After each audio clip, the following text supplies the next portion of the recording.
আজকে আমি বানাবো চিকেন স্যুপ। এটা একটা খুবই সহজ একটা রেসিপি। আপনারা চাইলে ঘরেই সহজে বানিয়ে ফেলতে পারেন রেস্টুরেন্টের স্টাইলের চিকেন স্যুপ। তো তার জন্য আমাকে প্রয়োজন চিকেন স্টক।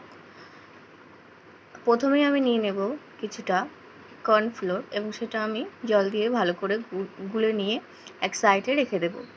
এবং চিকেন স্টক রেডি করার জন্যে আমরা যে চিকেন দিয়েছিলাম সেই চিকেনের কিছুটা টুকরো টুকরো করে নেব এবং খেয়াল রাখবেন ছোট ছোট হাড়গুলো খুঁটে ফেলে দেওয়ার।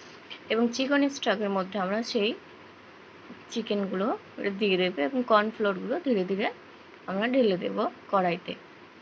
ডিমটা একদমই অপশনাল, আপনারা চাইলে দিতেও পারেন নাও দিতে পারেন। এটা ভালো করে গুলে নেবেন। এবার আমরা দিয়ে দেবো সয়া সস। এটা কালারের জন্য খুবই এবং টেস্টের জন্য খুবই দরকার সয়া সসটা। দিয়ে দেবো কিছুটা কালো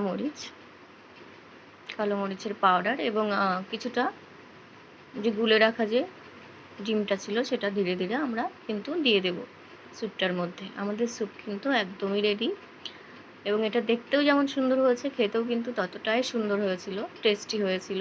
আপনারা নিশ্চয়ই ঘরে ট্রাই করবেন, এটা খেতে খুবই টেস্টি।